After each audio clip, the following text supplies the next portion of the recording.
I did not want to feel like I was going to have to take things that I really liked and valued about the book and change them drastically. What's good?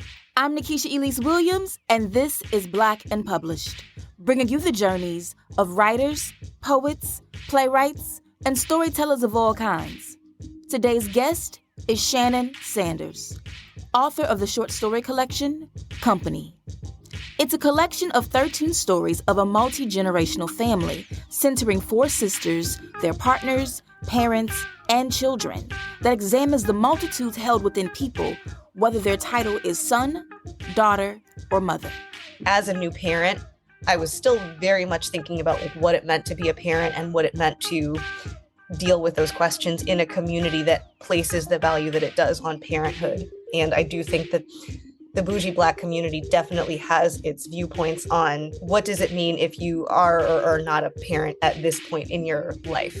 Shannon came to crafting her collection completely by accident after attending several writing workshops and having to produce on a deadline. She explains why she thinks about what's enjoyable for her reader as she's creating new work.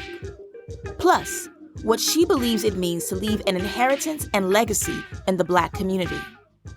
And how eavesdropping helps her accurately excavate the interior lives of bougie Black folk. That and more is next, when Black and Published continues.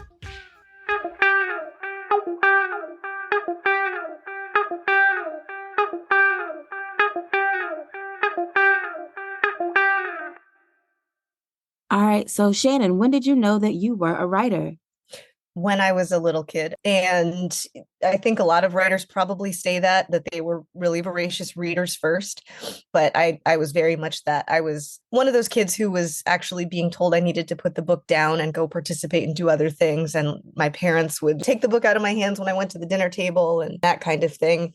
And I was just telling my brother this the other day. He said that he used to try to read my Babysitter's Club books, and he could not get through even one sentence of them. He thought they were so boring, but I found them so addictive, and I read every single one. And at some point, I remember starting to think about how the author, Anne Martin, how she was making choices to continue the story and to continue the world. So I think that's probably when I knew, when I started trying to dissect how other writers were doing their thing. But then you became a lawyer. So how did that decision go down? I came from a family where we had a handful of lawyers and people were very focused on education and what are you going to do? What are you going to try to build? And what sort of career are you going to have? And we did not have a lot of people who were professional creatives in my family. So I didn't really have a very close-up model of somebody who was making a whole life out of creating things. I did have, of course, like I just said, the role models of the authors of the books that I was enjoying, but when it was time for me to decide what to do after college, I just really never considered going straight into writing as a career or anything like that. I wanted to see if I could find a way to support myself, to have as many options open as I possibly could for later career moves. And then I didn't really circle back to write more until I was kind of into my legal career and just looking for ways to broaden my horizons and have some fun. So then writing then became escape from dealing with law?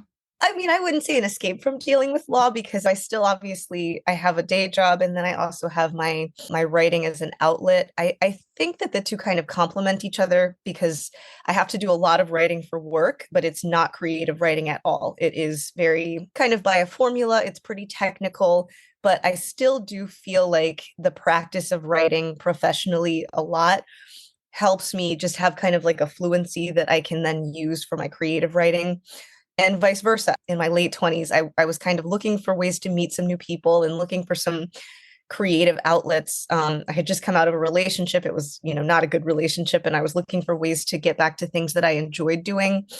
And I found some local workshops for all levels. And it kind of like gave me an excuse to write on a regular basis because I knew I had to turn things in to the workshop. So instead of feeling like I was taking away time from my real life, my day job, all that stuff, to do something that I just thought was fun, I felt like, well, I spent the money on this workshop, so now I should make sure that I actually do what I'm supposed to do and turn in a story. So then, in taking workshops and investing in your craft and doing all of that type of skill building, when you started, were you always writing toward what became company, or were the stories kind of one-offs here and there? At first, they were one offs here and there. So, like I said, when you sign up for a workshop, they give you a deadline for your turn, and it's usually a few weeks in the future. And I took workshops several times in a row because I was finding it really fun. And so I just kept having these deadlines. And so each time I would write a story, everybody in the class always wants to know, is this part of a novel? I feel like there's more that you could pull out of this. And I just kind of always ignored that. But what did start to happen was I would write a short story. And then when it was time to write another one, I would find inspiration in a character from the previous story who I felt like I had not gotten to explore in three dimensions. And so one of the earliest stories that I wrote is the first story in the book. It's called The Good, Good Men.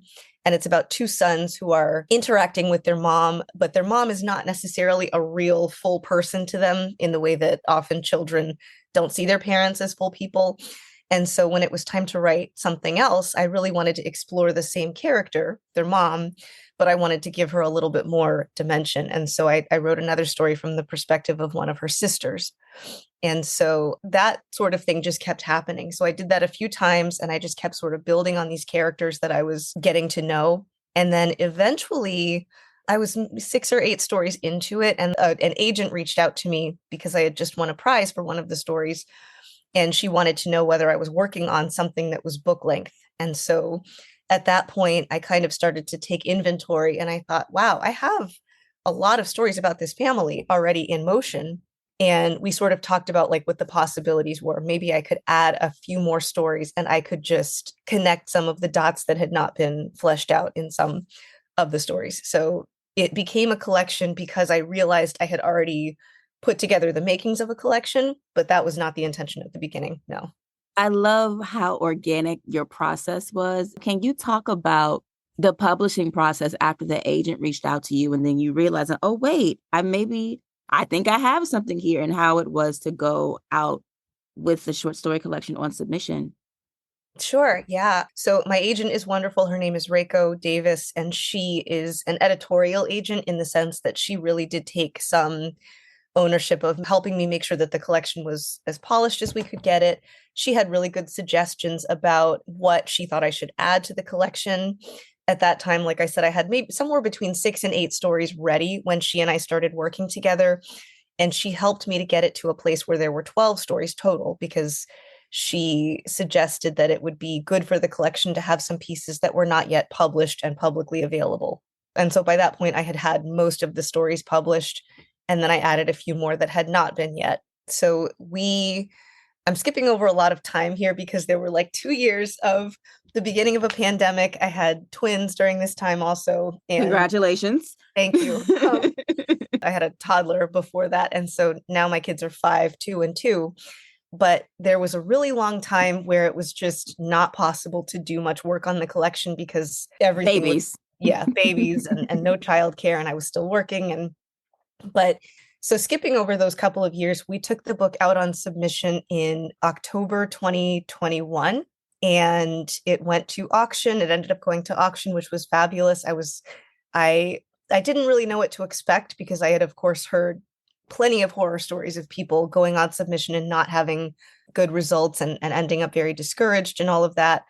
But again, my agent was really supportive. She was very good at keeping my expectations realistic. And so then when I ended up with multiple offers, I was so excited. And one of the offers came from Grey Wolf Press, who ultimately ended up publishing the book. And it came from an editor named Yuka Igarashi, who I had worked with before a little bit on one of the stories for this anthology when it won the prize, the Penn Robert J. Dow Short Story Prize for Emerging Writers. So she and I had, already had like a little bit of experience working together. And then just in the conversations that we had about the book, I could tell that she had more or less the same vision that I did for it. She didn't want to change things dramatically that I didn't think should be changed. She was kind of on the same page with me about what the strengths of it were and what it still needed. And so it was a tough decision.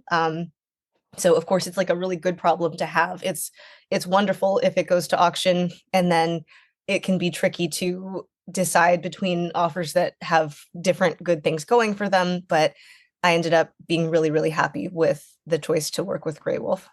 In talking about how to make a decision when your book goes up to auction, yes, one consideration is money, but the other consideration is style, rapport, and all of those other things that can't be quantified.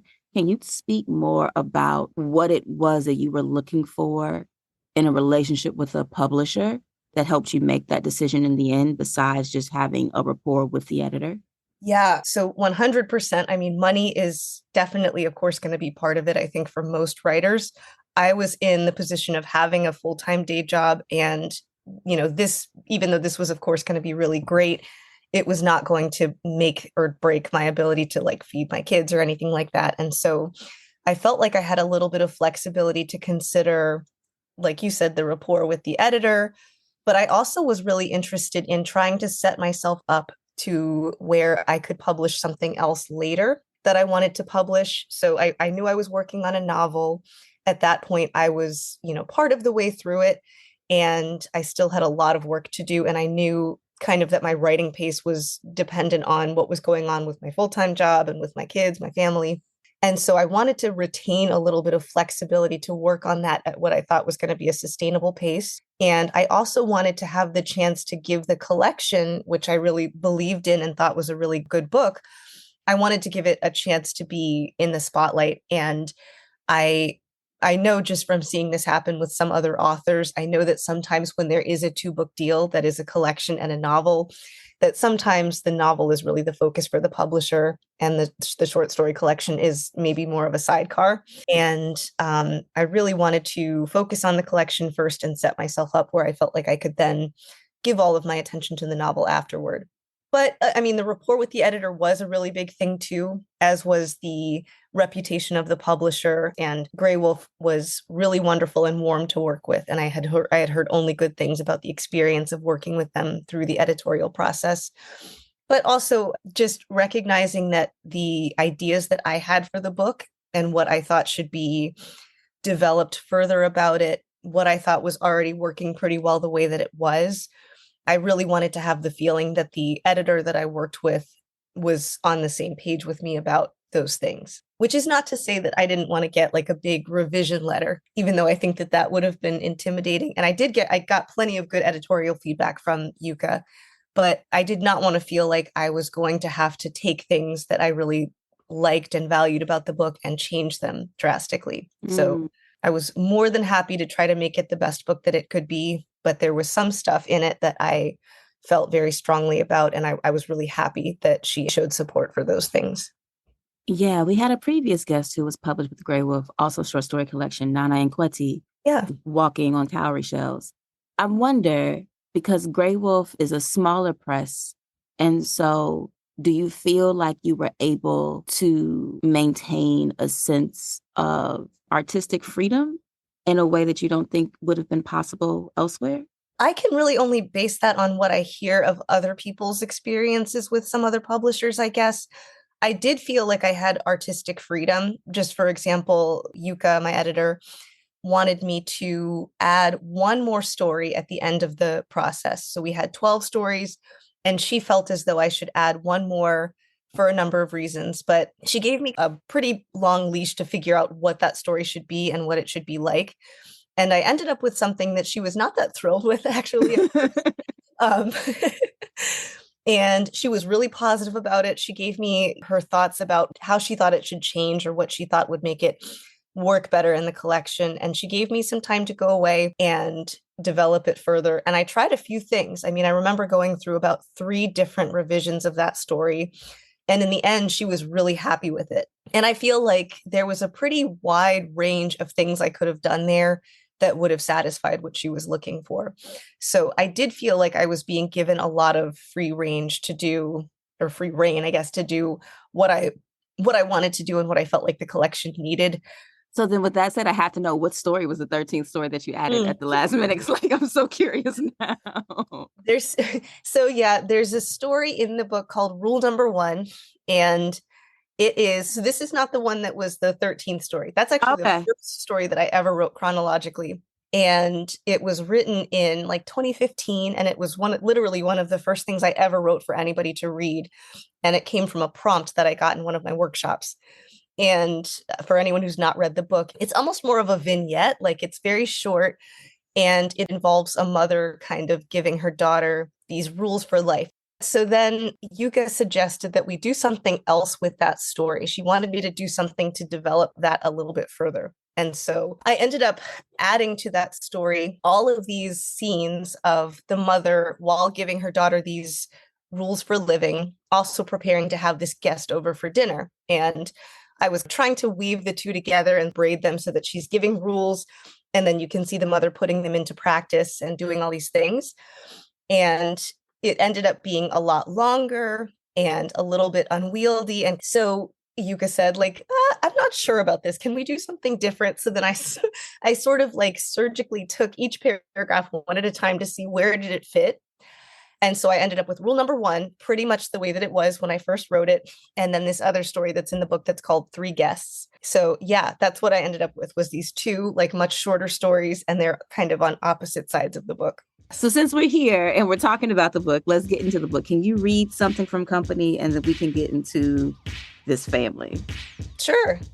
Shannon Sanders' Company is a linked collection of 13 stories about the multi-generational Collins family.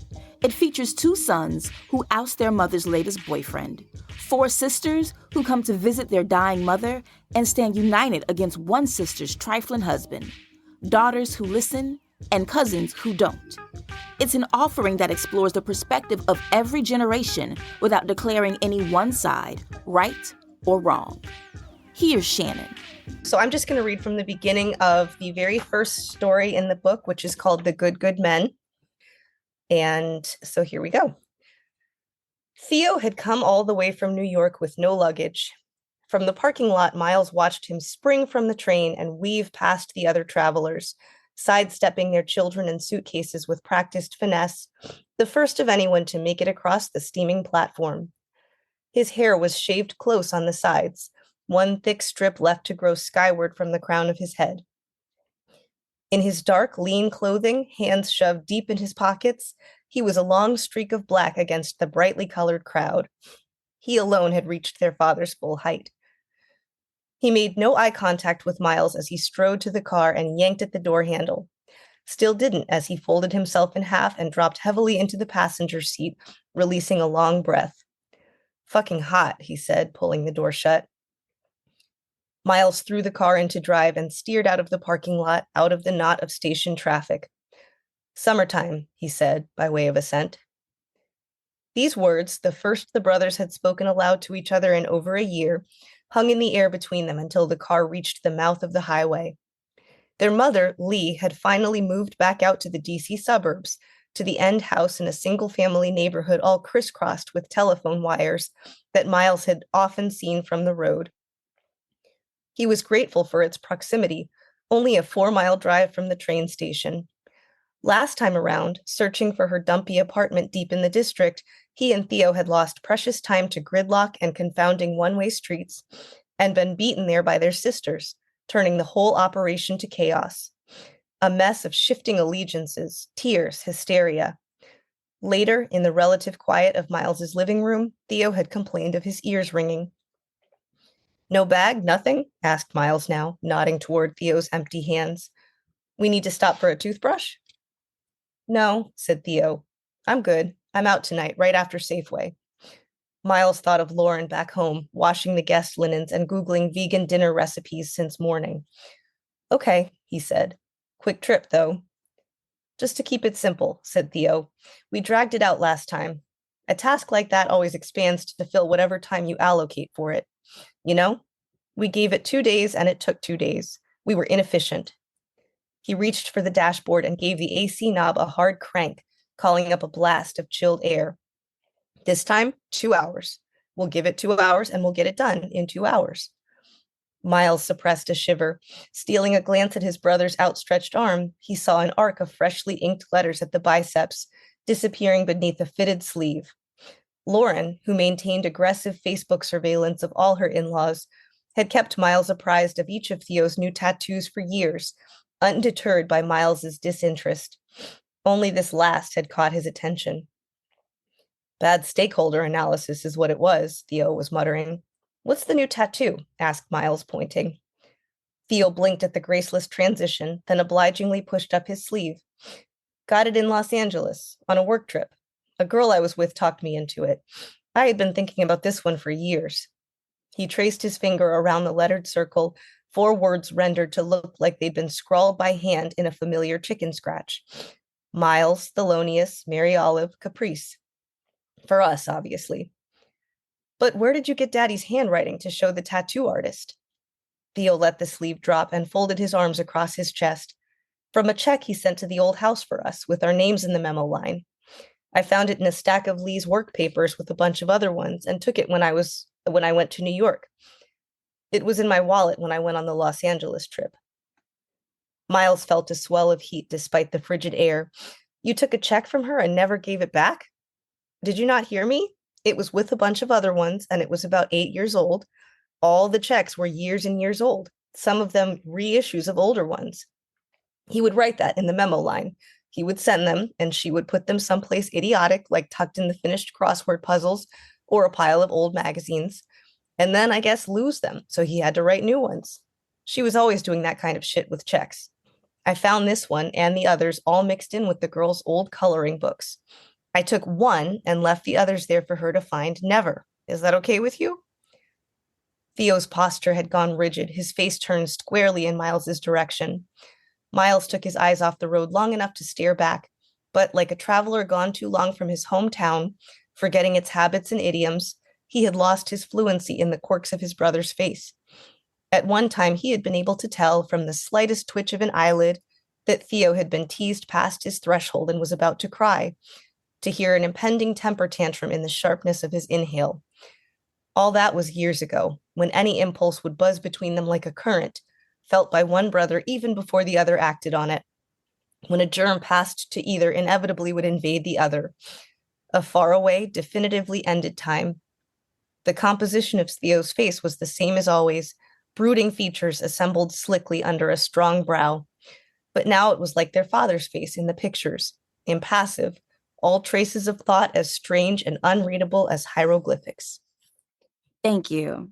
So as I was reading the collection, I initially thought that the setting was all in DC. And then I realized they were spread out across the East Coast. So DC, New York, Atlantic City, I think Philly, just different places like that. A little bit of Philadelphia and Atlanta, yeah. Yeah. But it gave me bougie Black people everywhere, right? So, which is probably why I thought it was DC specifically because of this first story. But I was like, these are just bougie Black people in bougie places. That's about right, yeah. And so, not that Black people are monolithic, but there is a specificity to the levels of bougie that Black people have. And I think you captured it very well in the preoccupation with education, the preoccupation with speech, with wine, with jobs, with cars and clothing and all of those different things. How intimately do you know that life? Well, thank you for saying that, first of all. So for sure, some of this reflects, some of the culture that I grew up in, and then some of the culture that I have witnessed because I did. In fact, I went to college in Atlanta. I went to Spelman. And there are people in my life for sure who are not relatives or people who raised me or anything like that, but who are preoccupied with cars and with brand names and that kind of thing. My family is very concerned with education, making sure that everybody has a path forward. And so that was kind of an element that I wanted to capture. But then some of the slightly more neurotic or self-conscious things are, I think, things that a lot of us experience in part when we're going to be interacting with the larger world in different ways. So when I was growing up, I definitely was shown different things about like the value of education and the value of presenting yourself in a certain way or whatever. But then some of my early professional experiences like taught me even more lessons about how things would be received and what would benefit me to be able to hone and all that kind of stuff. So most of the cities in the book I feel very strongly that I want to make sure I can capture some degree of authenticity. I don't want to ever be accused of not knowing well enough something that I'm trying to write about. And this is a book that I didn't have to do a ton of research for, but I did have to do some research. So I was raised in DC. I'm from Silver Spring, Maryland. So I shouldn't say I was raised in DC. I was raised in Silver Spring, Maryland. The DMV. The DMV, yes, it qualifies. Yes, exactly. Like I said, I went to college in Atlanta. I came back and went to law school in DC, and I have relatives who are kind of along the East Coast. And I think a lot of us who are part of multi-generational Black families have roots or at least tentacles of the family tree that are along the East Coast because of the Great Migration. I do think that a lot of people can probably see themselves in the way that these sisters kind of fanned out into these different cities and are kind of doing different things. In the story, The Opal Cleft, you have a couple things going on, but the one that really struck me, and you're talking about people's preoccupation and certain neuroses, is how you come up in these environments in the Black community where better is always expected of the next generation, no matter what that better looks like. The children tend to feel like they're failing if they're not always striving. And so in this story, Theo, who for some reason no longer has his job, I think it's a gambling problem, is now out and trying to hustle up on some work. And so he goes to this networking thing. And then at the end of the catch up with friends who could help him, he gets this email that I was like, ooh, that's like, this just, it took me out. It says, really enjoy catching up with you, man. Shared what you said with Tiff, and we'll both keep it in mind. We think you'll find a good fit soon. Wanted to say that we think it's good you're taking a break from some of that for now. Wouldn't want to see you burn out again so soon or get caught up in anything else. Just enjoy the extra time with Asia. It's like when you get those emails at work when it says, so-and-so is no longer working at this company. We wish them the best in their future endeavors. Yeah. It was one of those emails but from friends. And I was like, ooh, I was not ready. But so many of the relationships have that intimacy and then that distance, whether it's family or friends or acquaintances or crazy neighbors with Ouija boards in the basement. Like all of that is there. Where did you get the inspiration to connect the dots of these family and friends in that way with like these little just like one-off details? Yeah. I mean, once I realized I was doing a linked collection, so like I said, that's about halfway through the writing of the stories, then it became really fun because it was like a puzzle in a way. And the question was, how can I make it rewarding for the reader who is paying attention to the details? Like what will make it so that they will enjoy seeing which characters we're going to catch up with next? So I am very much an eavesdropper and an observer. And there are plenty of things that happen to these characters that have never happened to me, but that I have seen through the eyes of different acquaintances. And I see the way that people react to messages like that one, you know, that you just read in that excerpt, and the way that some of those little distances kind of take shape, even if it looks like there's an intimacy there still, or the way that people talk to each other when they do feel a kinship, but they also want to express rejection, you know, like in that example.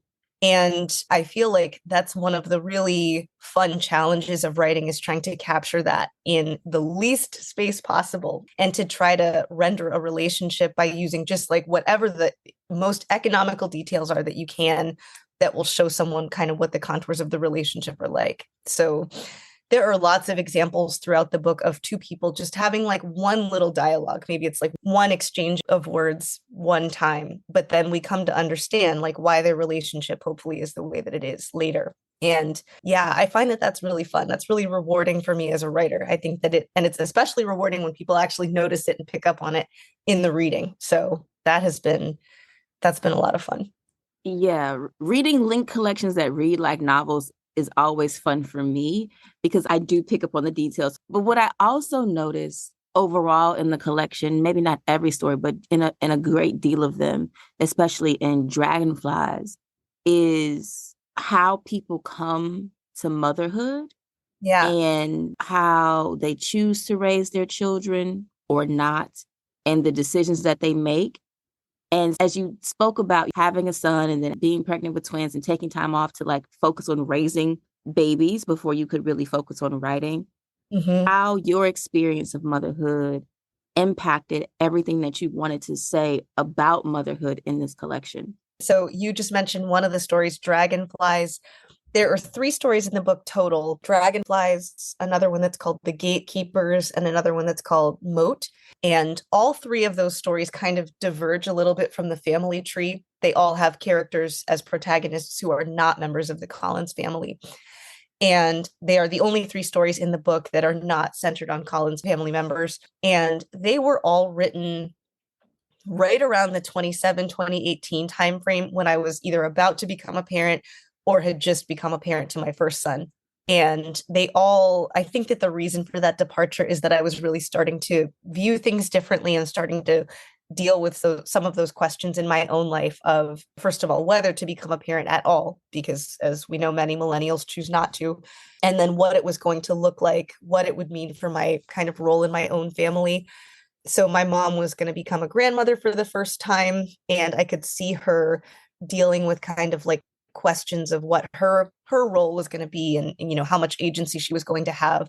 And that's kind of where that story, The Gatekeepers, comes from, because it involves a grandmother who is really having to struggle with not being able to influence the way that her grandchild is being raised more than she is. And then Dragonflies is the one that's about a young woman, or a youngish woman, I guess, who is trying to figure out how she's going to become a parent in a family that very much values family and adding children to the family, but she hasn't found a man, you know, or she hasn't made it work with a man.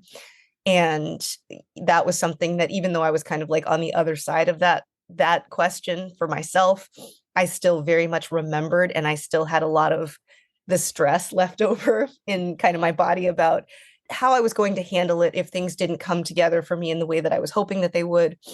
And then Moat is about a character who has decided she does not want to be a parent, but there's still this lingering tension in her life about whether that was the right choice for both her and her husband. And she's trying to reconnect with this friend who is a new parent. And there's some of those different conflicts that can come up at that phase in life. And so before that, I was writing only about the Collins family, just from all different vantage points. And then those three stories really took me through that period in my life where I was transforming from a non-parent to a new parent. And then on the other side of it, things were a little bit different, and I was kind of back to the Collins family again. So when my son was 9 months old, the elevator in our building had to be replaced. And so we lived on the fifth floor at that time. And we were having to like carry his stroller up and down stairs, and then carry him up and down stairs, and his stuff. And he had so much stuff and all of this. And so the final story in the book is called The Everest Society, and it involves a couple that is dealing with that while trying to pass a background check with a social worker to adopt a child. So I see that as a new parent, I was still very much thinking about like what it meant to be a parent and what it meant to deal with those questions in a community that places the value that it does on parenthood. And I do think that the bougie Black community definitely has its viewpoints on what does it mean if you are or are not a parent at this point in your life, you know, in your professional life, your romantic. That point being 35. There you go. Yes, exactly. Yeah. Like that number comes up a lot. Being on the right side of 35, being on the wrong side of 35, having too many children, having not enough children, having no children, having children with the wrong man, having children with the right man who kisses the ground that you walk on. You talk about it all. Yeah. Yeah. It's a thing. Yeah. Yeah.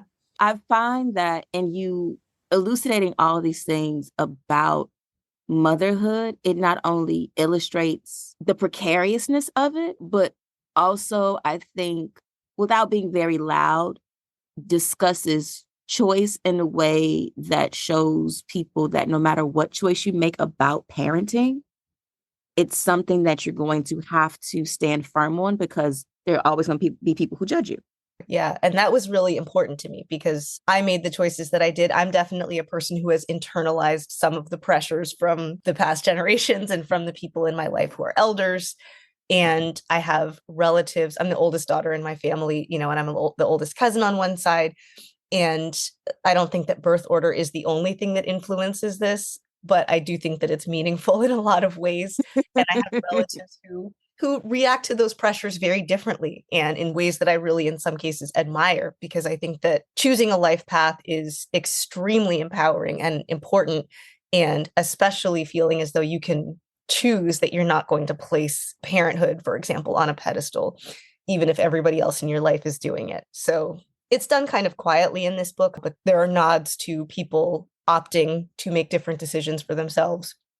It's something that I'm going to explore a little bit more loudly in my next book. So can you tell us just a bit what you're working on next? Sure. So the novel involves one of the characters who's in the short story collection. It's a character named Aubrey. And in the short story collection, she's the young teenage hot mess for the most part, or a slightly older hot mess. And then in the novel, she is coming off of a breakup and she is going through some stuff professionally, personally. She has not quite got herself together. And she learns that she is a part owner of a significant piece of family property in another state. And so, kind of like the short story collection does, the novel in progress involves these questions of like inheritance and legacy and what do we do with the inheritances that we are given. So it involves her trying to figure out what to make of the fact that she has come into this giant inheritance that she's not necessarily equipped to deal with, and reconnecting with some relatives and that kind of thing.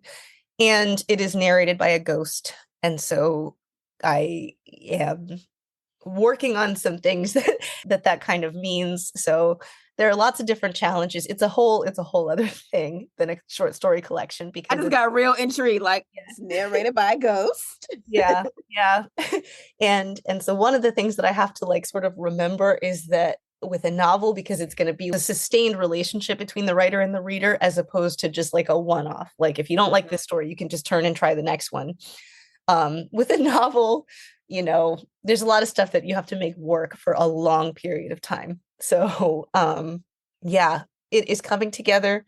I am most of the way done with it, and I am looking forward to getting it into the hands of my agent so that she can tell me where to go back and start over. I'm excited for you. All right. I'm going to move to the speed round of the game before I let you go for the afternoon. What is your favorite book? I don't think I can name a favorite book, but Toni Morrison's Jazz is one of my seminal texts, and a favorite recent book is Danielle Evans's The Office of Historical Corrections. So she's my short story idol. Who was your favorite author? Probably those exact same two people. So Toni Morrison was my big inspiration growing up. And then today, Danielle Evans, Disha Filia. Hey, Disha. Since you're in the DMV and there's been all this brouhaha about brunch spots, and DC is known to brunch, what is your favorite brunch spot? Oh my gosh. I haven't been out anywhere in a long time, but it used to be Marvin on U Street. Okay. Yeah. What is your favorite TV show? Right now I'm watching The Morning Show, and it's wild. Yeah. If money were no object, where would you go? Where would you live? And what would you do?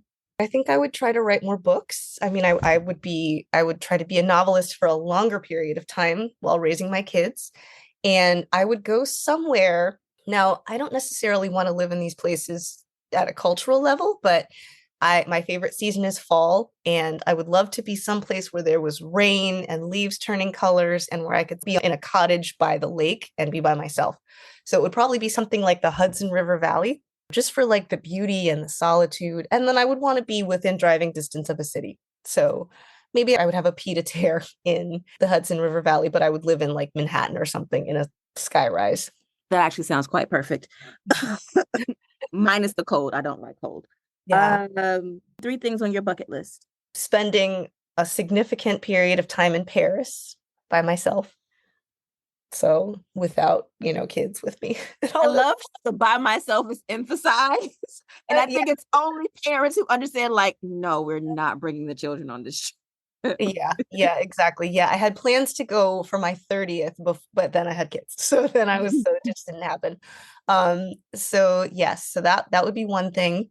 Another would be, I want to learn how to do goldsmithing. I would love to make my own gold jewelry, and I would love to make something for everybody that I know. And building a house from scratch and decorating it, something like that. What brings you joy? My family, my kids, and then also reading work that I can tell the writer was enjoying writing. And what brings you peace? My mom saying you did a good job. Aww. Does not always happen. So I love that. All right. So the game is called Rewriting the Classics. Classic is however you define it. Okay. Name one book you wish you would have written. Oh gosh. I mean, well, okay, back to Toni Morrison's jazz, but I like almost anything on her greatest hits list. The Bluest Which Eye. all her books are the greatest hits. Truly all of them. Home. Okay, this is going to be an unpopular choice, but Jonathan Franzen's The Corrections, which, is, I mean, like, it's widely loved. So it's embarrassing to me that I love that book, but I do. There's an author named Lisa Taddeo. Her short story collection is called Ghost Lover, and I just love it so much. So this is an example of the kind of writing that you can tell she was really having so much fun while she was writing. Every time I read one of her stories, like I immediately want to go have some time to write because it just reminds me like how much fun it is. Name one book where you want to change the ending, and how would you do it? Zadie Smith is someone I'm another fan of, and possibly White Teeth. I think maybe I would have it end differently because of the children of the two families that White Teeth is about.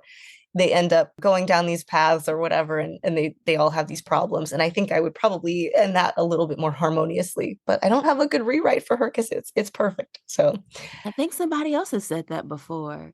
about changing the ending of White Teeth. Yeah. Yeah. All right.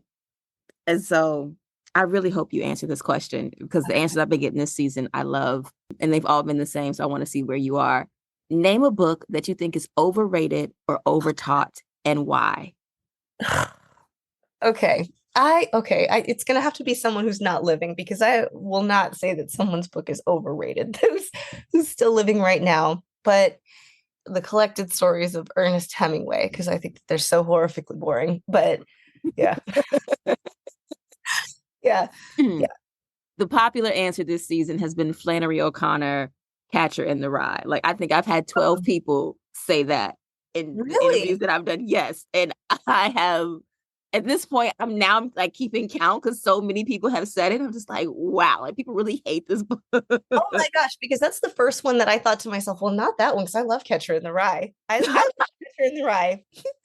I've never read it. And so I'm just like, wow, like people have very strong feelings. My final question for you today, when you're dead and gone and among the ancestors, what would you like someone to write about you and the legacy of work and words that you left behind? I hope that one of my sons has read my work at that point. And I hope that I have 3 sons and the stats are bad on men reading fiction, but I hope that at least one of them chooses to, and I hope that they appreciate it. And I hope that somebody says at some point that I did a good job of accurately capturing a slice of what life was like in these times. I hope that somebody says that I did a good job of expressing something about the millennial experience in particular, about like what my generation of people is dealing with economically and psychologically. I don't know if that will necessarily come from this book, but something. And I hope that they say that everything that I wrote, because I do hope that I get a chance to publish more books, I hope that they say that everything is of quality. I hope that they all read as though they are books that I care about and that I really felt like I had something to say. Big thank you to Shannon Sanders for being here today on Black and Published. Make sure you check out Shannon's debut short story collection, Company, out now from Grey Wolf Press. And if you're not following Shannon, check her out on the socials. She's at Shanders Writes on Twitter, and I Exaggerate on Instagram. That's our show for the week. If you like this episode and want more Black and Published, head to our Instagram page. It's at Black and Published, and that's BLK and Published. There, I've posted a bonus clip from my interview with Shannon about what she wants readers to take away from her collection. Make sure you check it out and let me know what you think in the comments. I'll holler at y'all next week when our guest will be Juliana Lamy, author of the short story collection, You Were Watching from the Sand. If any country or region in the entire world has made a deal with the devil, it is the colonial countries that like took over the other countries. Because how do you do that without like some evil force on your side? But the terror that is elicited just from these like misconceptions of voodoo and other folk cultural practices. Santeria has the same experience. It's just really part and parcel of it almost feels like this centuries-long punishment that Haiti has been enduring ever since it was able to free itself from under the weight of colonialism. That's next week on Black and Published. I'll talk to you then. Peace.